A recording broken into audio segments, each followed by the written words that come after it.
where did we put our stuff. Okay, so you just put, like, be organized and put all your stuff into one folder on the desktop, and you know that this is the folder where I want to go to if I'm going to use R for this class. Okay, so let's start. So here is actually, you are going today to deal with the Canadian Community Health Survey, this data set, and you download it from Purpose. And if you want to know more about this data set, here is a link for the data set. You need what? If you want to know, like, for example, one of the questions is, what is your gender? Okay, and the answers are male or female or maybe some other categories. So you as a student, you don't know, like, when people answer, they don't answer male or female. They answer 1 or 2. And in the data set, you find just 1, 2, or whatever. So you need to know the code for the data set. I knew today from the other tutorial that you don't have this code on Purpose.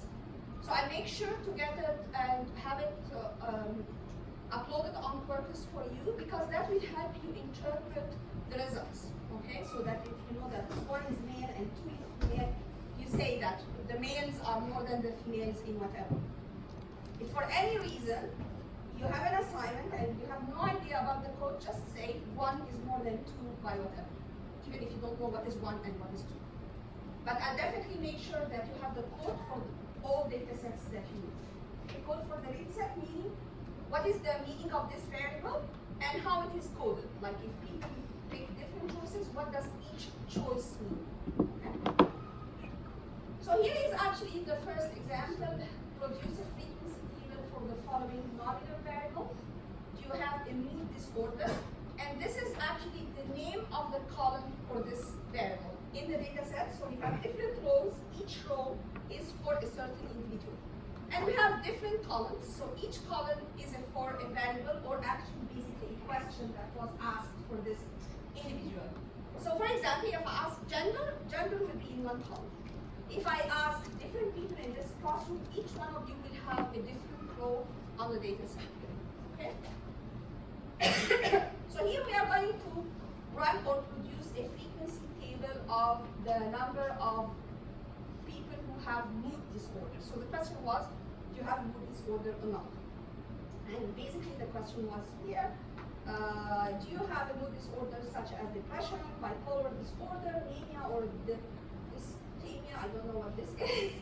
And they answer actually yes or no, or DK and RF, don't know, or refuse to answer. Okay? So this is, I took a screenshot of how the survey was designed for you. And in the data set are answers for each person, how did they answer this question. Okay? So here we are going to go to our concept, the R. This is the R code. One way to open usually your R is go and right click the .r files that you are having. Go and right click on this .r file and pick open with RStudio. Yeah, open with RStudio. Because, I'm trying to get that score so that you can, okay. So R is R, and RStudio is like Python and the Jupyter. Like for those of you who are familiar with Python. So the RStudio is the interface for R, which makes it easier for you to program. And so never open it with R, open always with RStudio. Okay? So when you open it with RStudio, this is RStudio. We have 4 panes here, like these 4 quadrants. This is where we write. You can definitely change the place, or maybe you have it on your computer in a different order, but I always like this interface. So here is actually where I write my code. Whatever you see in green, this is here with the hashtag before. This is a comment. So this is a code that is not run.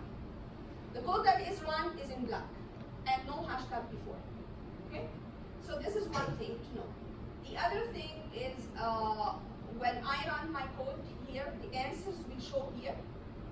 If I create new variables, they will show in the global environment. And here is actually used for different other stuff, and you'll see now exactly what other stuff we can do with this. I'm going to zoom out a bit and then, okay, no, more. Problem with this I need to zoom out in order to get all the.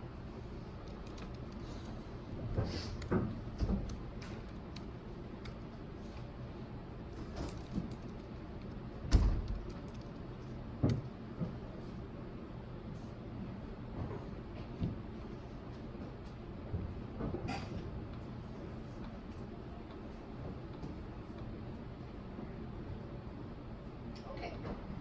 So now I'm going to show you an easier trick in order. Is it too small for you? I believe it. Let's zoom in. Okay, for everyone. Raise your hand if you think this is too small, you cannot see the screen. So it's okay for everyone. Okay, so now what do we need to do? In order to import any data set, we need to have the file that has the data set, which is the .csv file that you download from Purpose. We need it on the working directory. How do I know which working directory I am on? So this is the getwd, get working directory here command that I'm doing. How to run a command in R? You go on and like just go anywhere on this line and click run. I'm using this click run because like I click on the run thing because it's easier than you can do it with the shift return or command return depending on whether Windows or Macs. I always prefer the run one. You can do it the way you like. Okay? So that working directory here, as you can see, this is actually the answer for where is my, like this is my working directory. This working directory is not the place where I have my .csv file. I have it somewhere else. So if I'm going to run this command here in line 13, and this command is importing the data set, but I am on a wrong working directory, it will not import. It will give me an error message, and I'm going to show you. So this is command in line 13. If I run it, it's giving me an error message here in red, and it says no such file or directory. Whenever you get this command in R, you have to know that when the place that you put your data set that you are importing is not where your working directory. You need your working directory to be the same place where you put your R or CSV file or whatever. Okay? Please stop me if you think I'm going too fast or if anything is not clear. Can you specify the file location if you want? Yes, yes. This is what I'm going to show you now. I want to set the working directory to be for a certain place. This is actually basically my data sets. This is the place where I have the folder or the subfolder where I have my file, the .csv file stored. So I can run it through this command, the set working directory to whatever, which I don't like. Why? All the time, or most of the time, let's say 90% of the time, I have problems, especially if you're Mac people, with the like the backslash or the forward slash or maybe some of the files, if you have the file with an underscore, that will give you a problem and all that.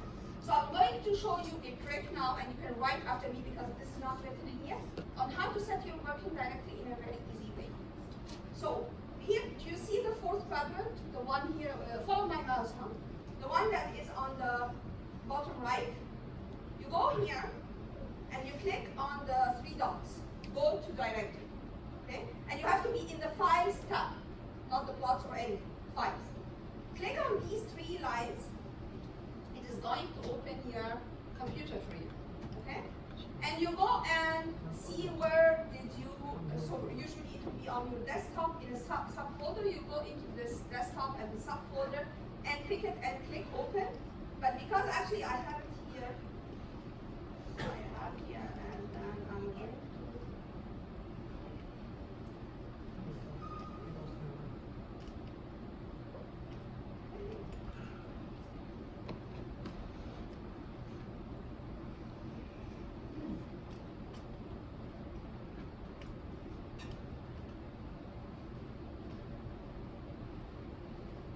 So I have it here, data sets, I open it, and here are all my CSV files. This is where you know that you are in the correct directory. So I have these CSV files. After I click these three lines and get the data set, I'm still not on the working directory. It's showing, but I'm still not there. So another step you need to do is go to this wheel, more, and click set as working directory. Now I know that I am in this working directory, and if I rerun again the get working directory command, I can see that I am inside the datasets 1. Okay, clear? This is very important actually, because otherwise you'll not be able to run your code. Like you'll be on a directory that is different from where the file is saved. Okay, let's go now. Since we are in the correct place, let's go and see what's required. So the first one is produce a frequency table. Frequency table meaning a table of counts. Of counts of raw values, not percentages, just raw values of the mood disorder. So basically I want to know how many people do have a mood disorder or how many people do not have a mood disorder.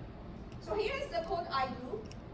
I first actually, this command of read.csv is going to import my data set into R. Meaning what? Meaning create here in the global environment quadrant, create a new variable that includes the data set in order to be able to work with data set.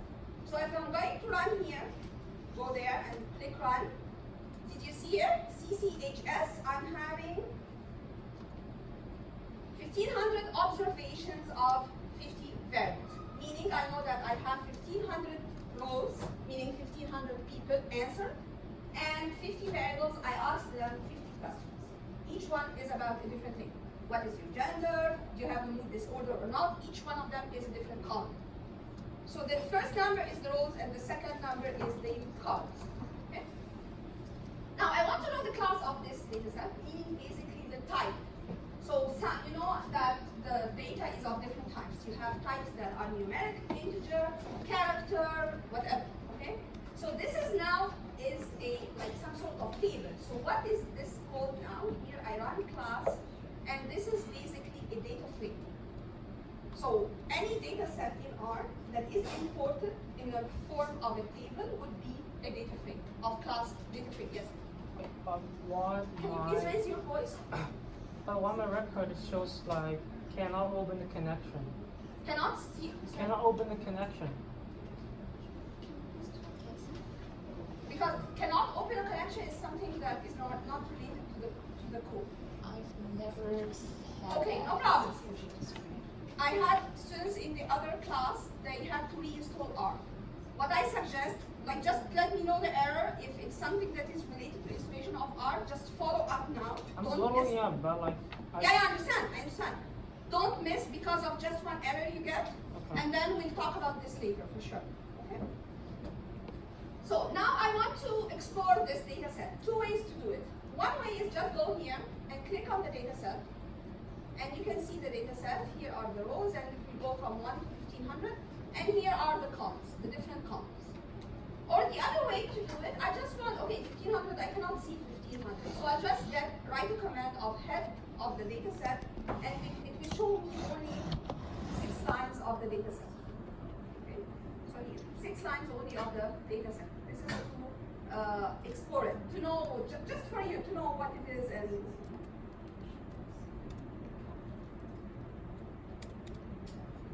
okay, now I want to know the names of the columns, and this you will require later because whenever you call a column in R, you need to write it. R is case sensitive for the variables and for the functions.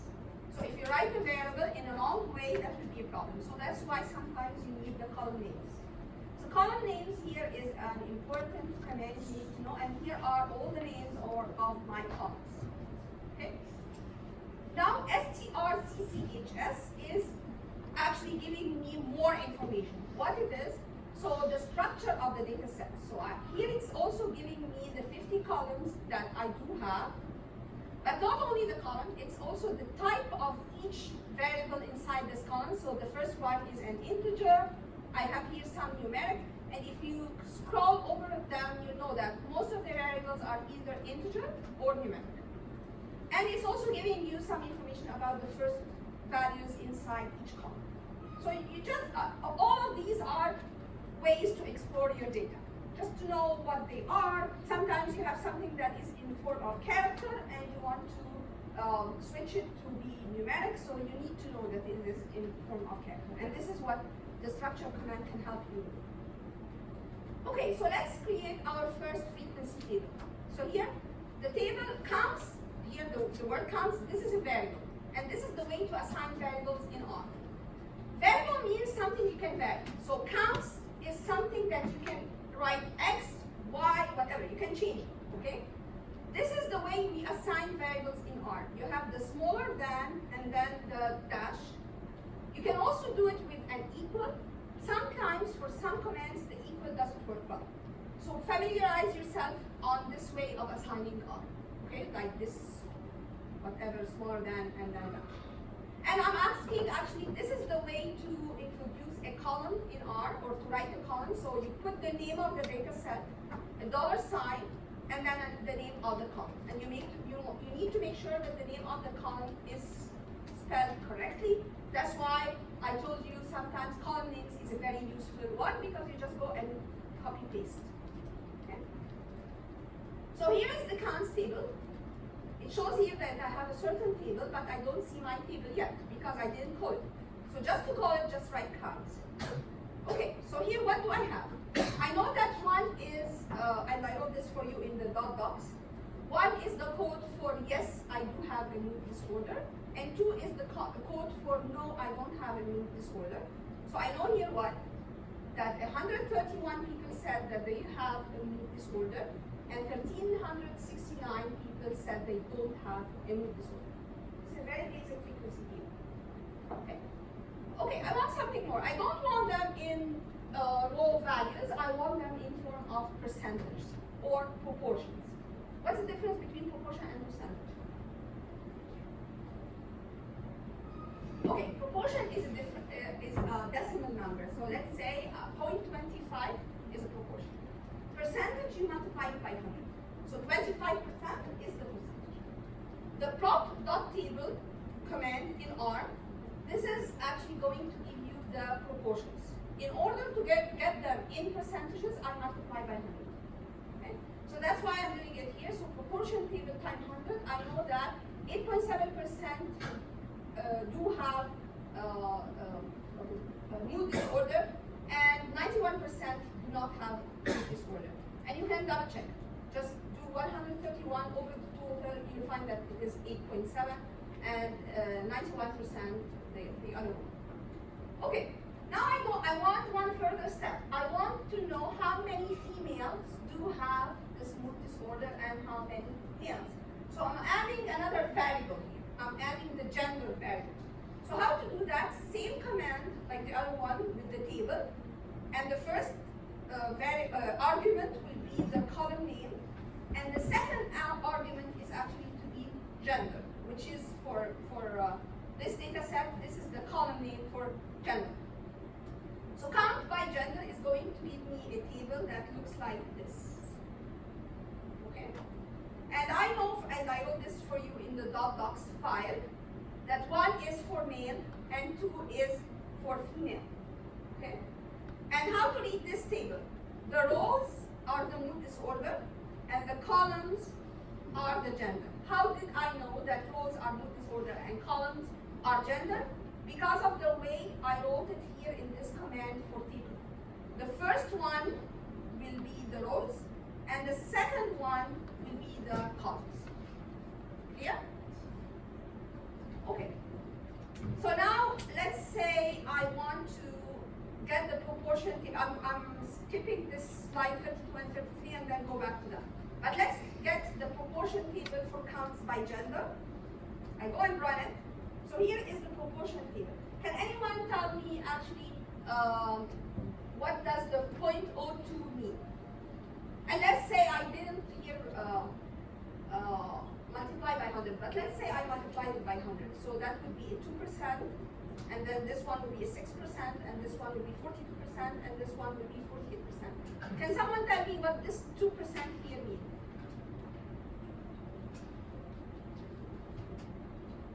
Knowing that the rows here is yes, I do have mood disorder, no, I don't have a mood disorder.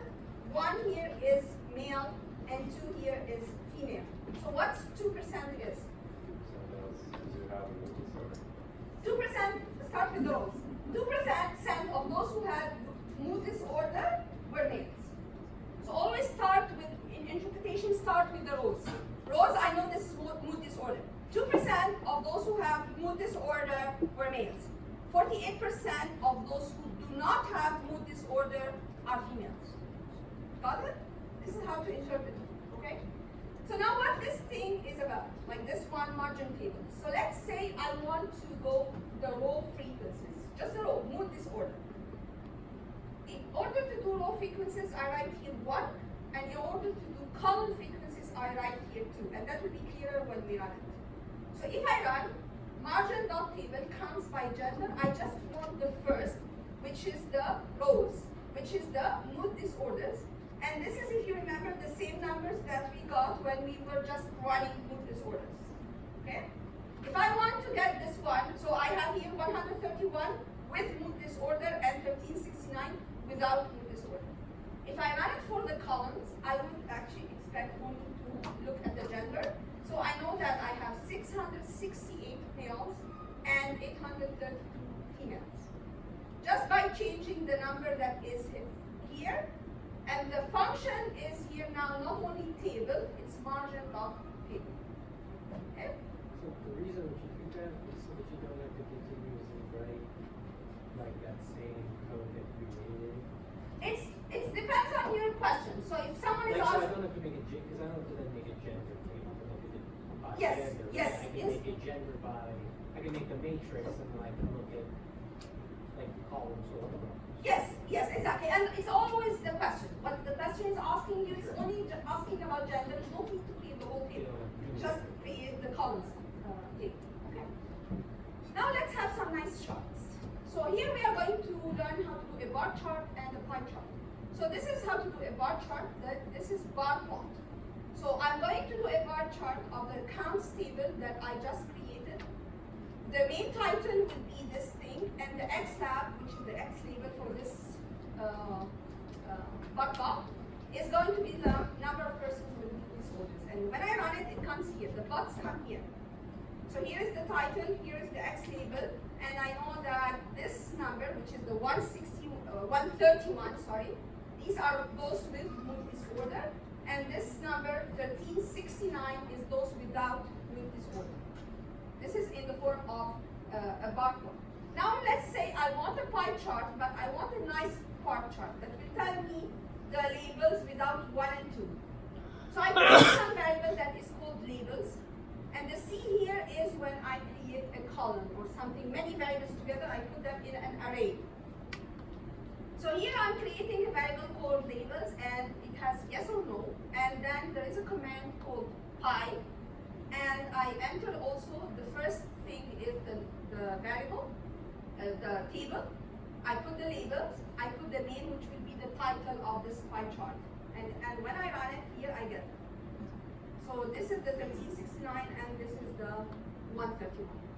Okay, but with yes or no, because I put labels here as yes or no. Okay. If I want to have some nice stuff, which will not be asked for your assignment, but I'm just showing, sometimes you can do 3D pie. And in order to do that, it's not in the packages that you have in R. So for example, those of you who are familiar with Python, for example, the NumPy is one package that would help you to do some stuff. Same with R. You have many packages, and each package is having different functions that allow you to do some stuff. So the function or the package that would have to draw 3D pie is called plotters. So first you need to install the package. I installed it here, I don't need to run this again. Installing package, you do it once in your life. You don't need every time to install a package.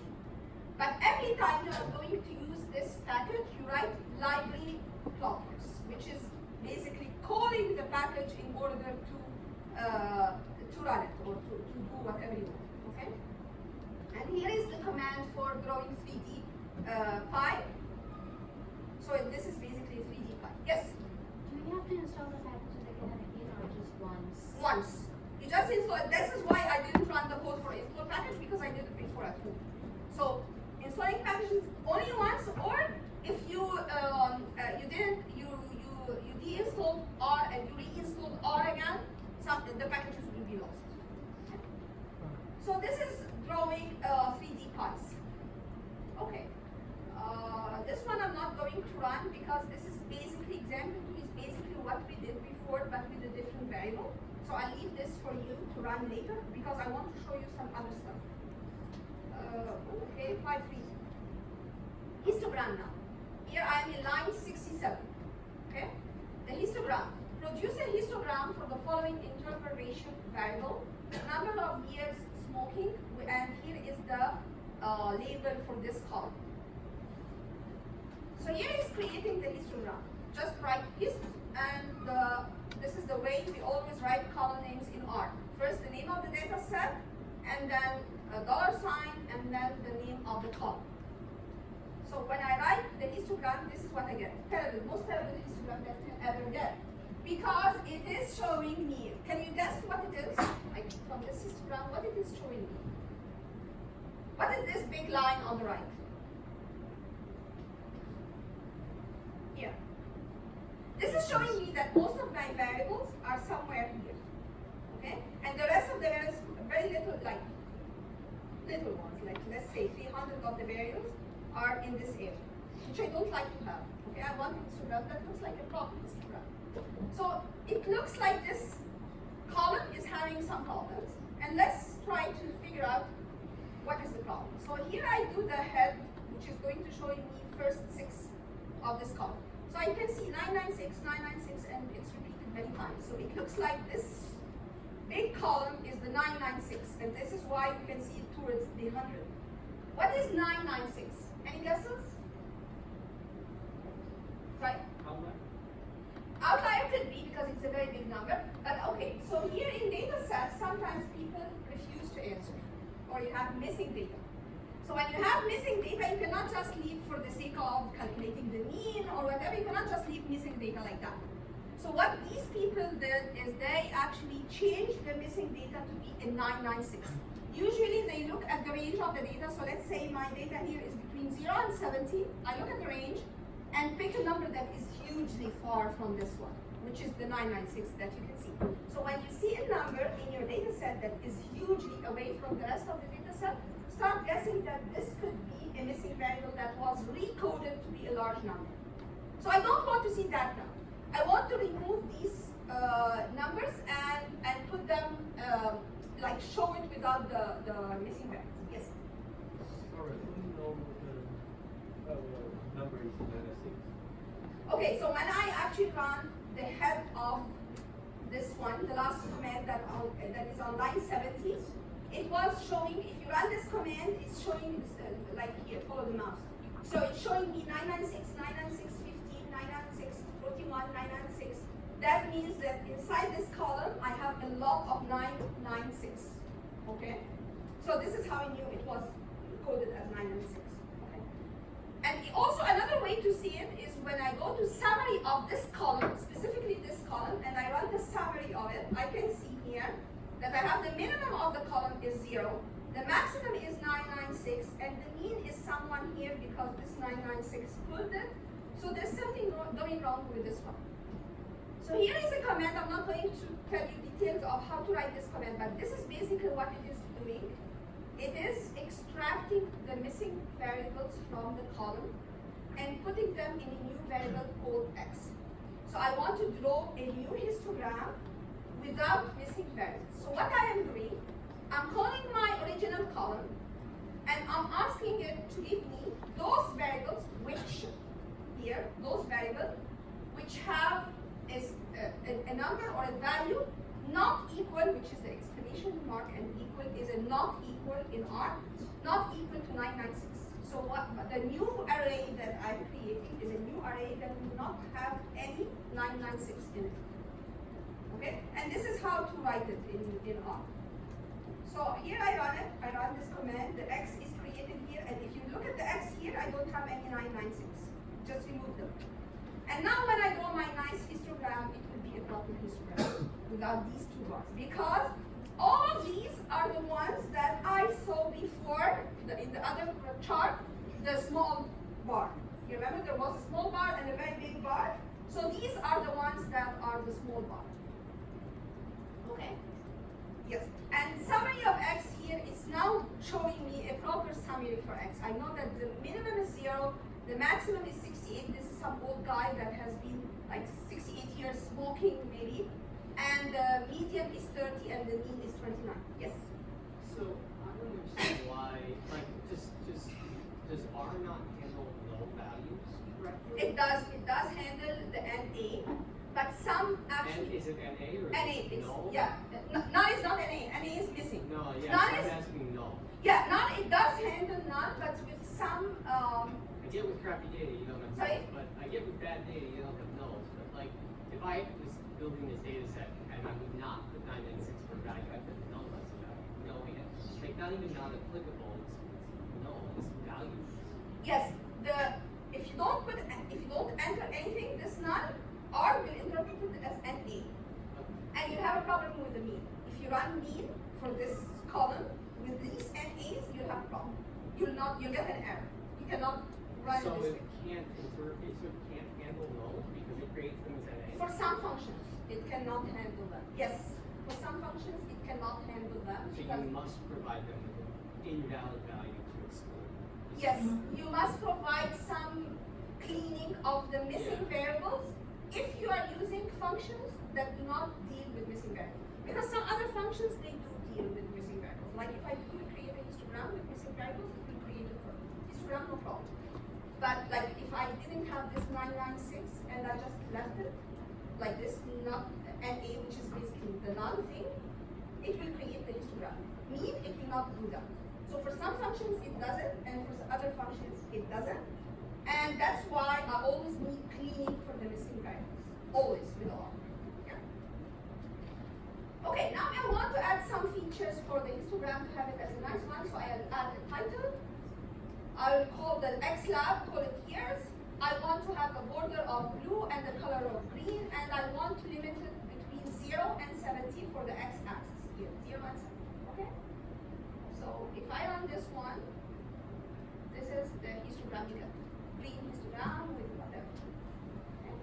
This just gives you ideas of how to do stuff in like nicely.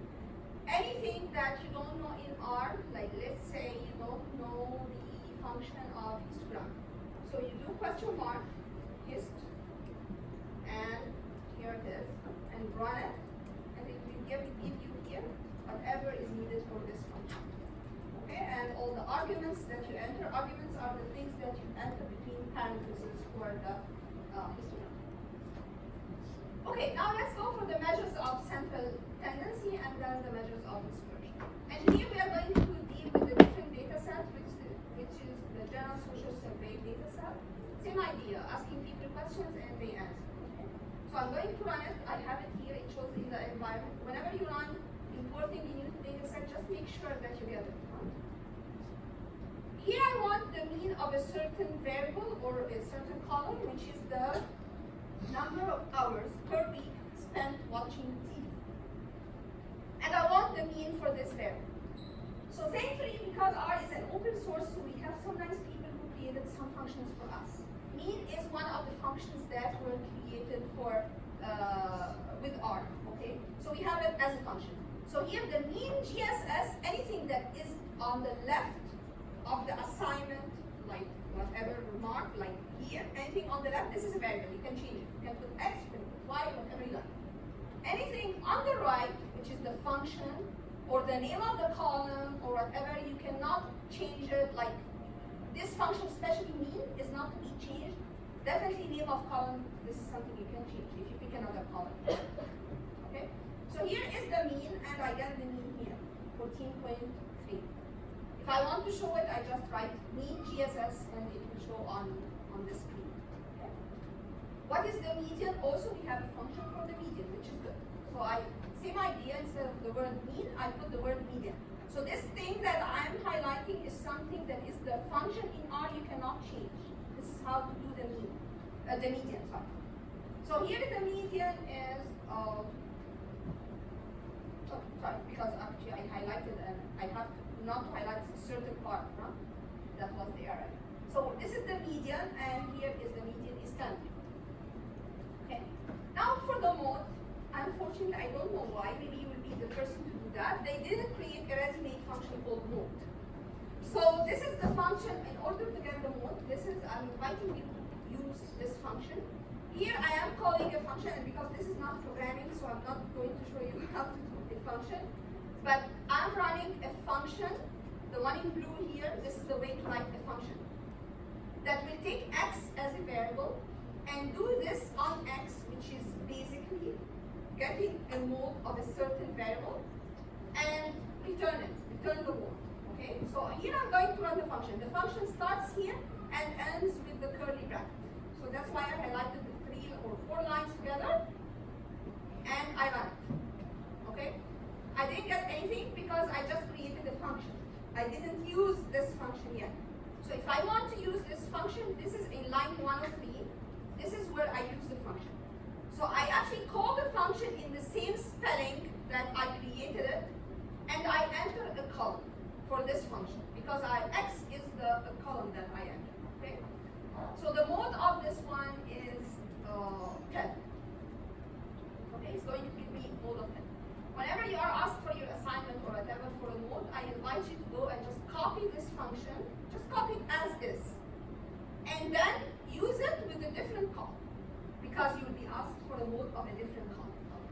But the way to create the function, just copy the function and paste it. You need to create a function. Okay? And whenever we leave this environment or this file, the function is no more there. So every time you start a new file, you need to create the function again.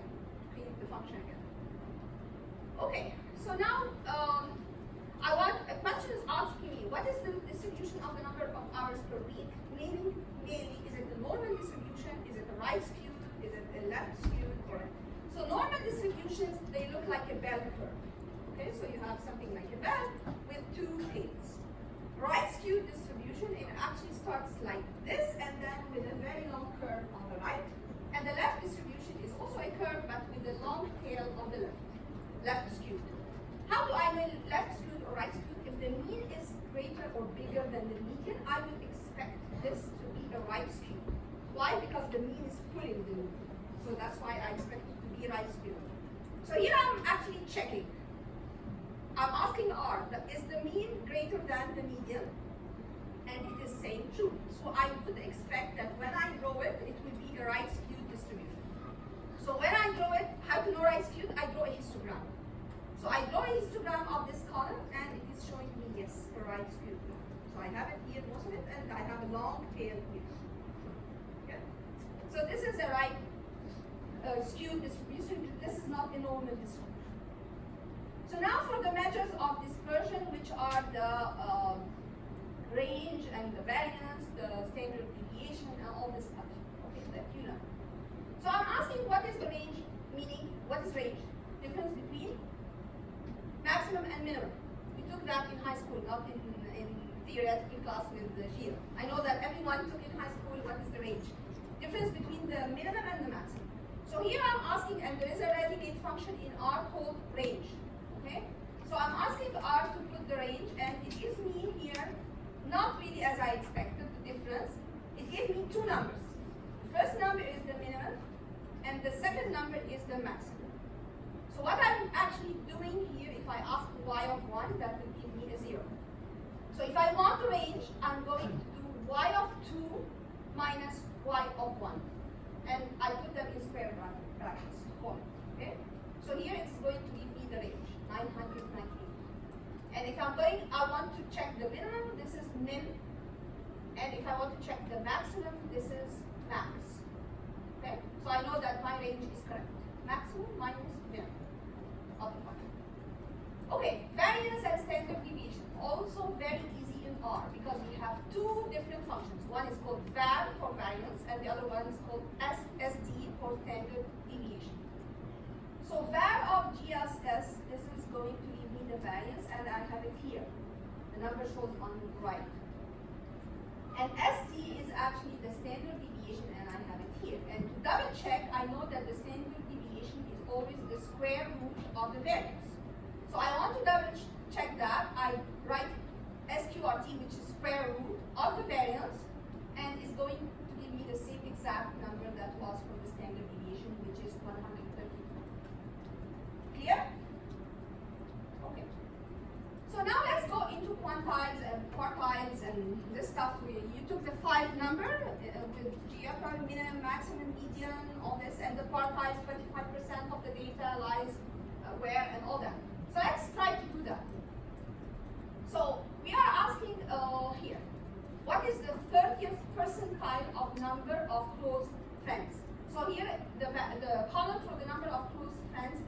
1. So those actually I'm asking for what is the score below which 30% of the data lies. So let's say, for example, we have the grades of the class and they lie between 0 and 100. So I'm asking what is the grade in this distribution below which 30% of the students lie. Okay, so let's say I have 30% of students are having a grade that is less than 60. So 60 would be the score below which 30% of the students in this classroom lie. So this is basically, I'm asking, what is the score below which 30% of the population said they have friends or number of close friends. So I'm going to write that this is the command. Quantile, the name of the column, and 0.30 because it's 30%, and if I run it, it's going to give me 30% free, meaning that 30% of the population said that they would have less than three close friends. Okay, 30% said that. Okay, now I don't want only the 30th percentile. I want actually all of them. So here is the same command without the 0.30, and if I run this command, I'm in line 134 now. If I run this command, it's going to give me the 5 numbers. The 0%, 25% will be below 3, 50% below 5, 75% below 9, and 100% below 998 because 998 is the maximum actually of this data set. Okay, so what's the 50%? 50% is having a different name in stats. The cut at the 50%, what it is called? Sorry?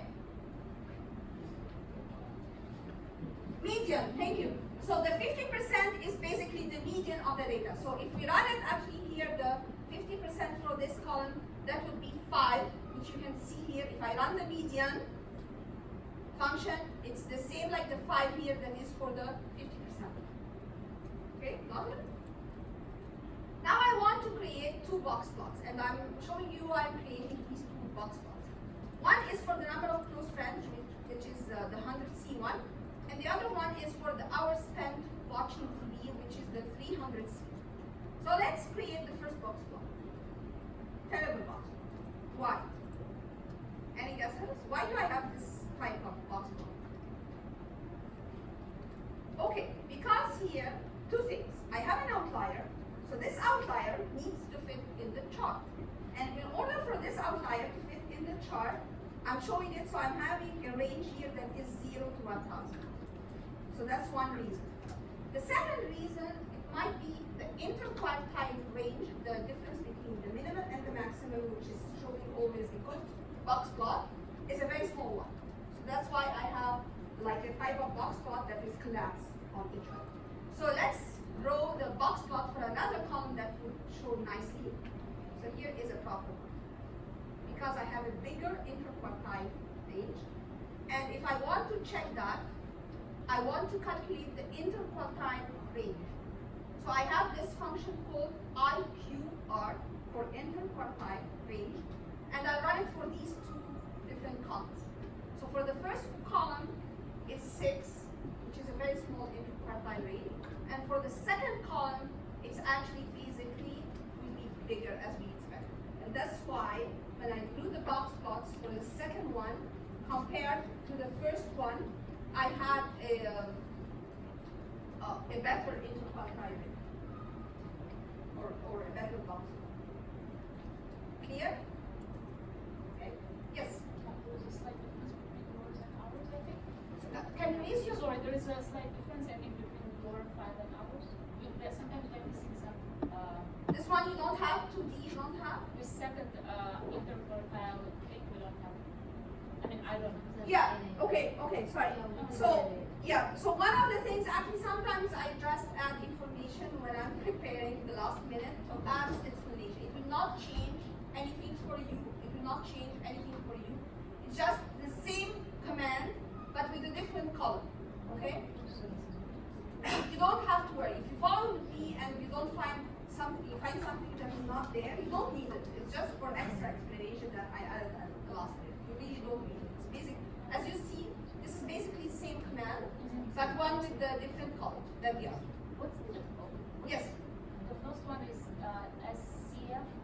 second is MCR. So the first one is number of close friends, and the second one is the hours spent watching TV. Oh.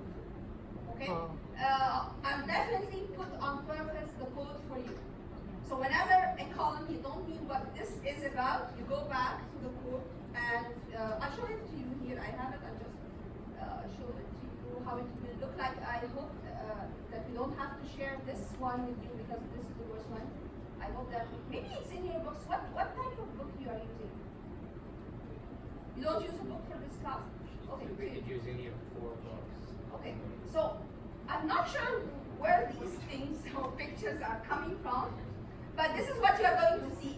So this is the GSS code book, and here are the different ones. So here, for example, age GR10, age group of respondent, and the answer can be 1 out of 7. Okay, and you can go and just, and I have them like this. Worst case scenario, you'll have these pictures.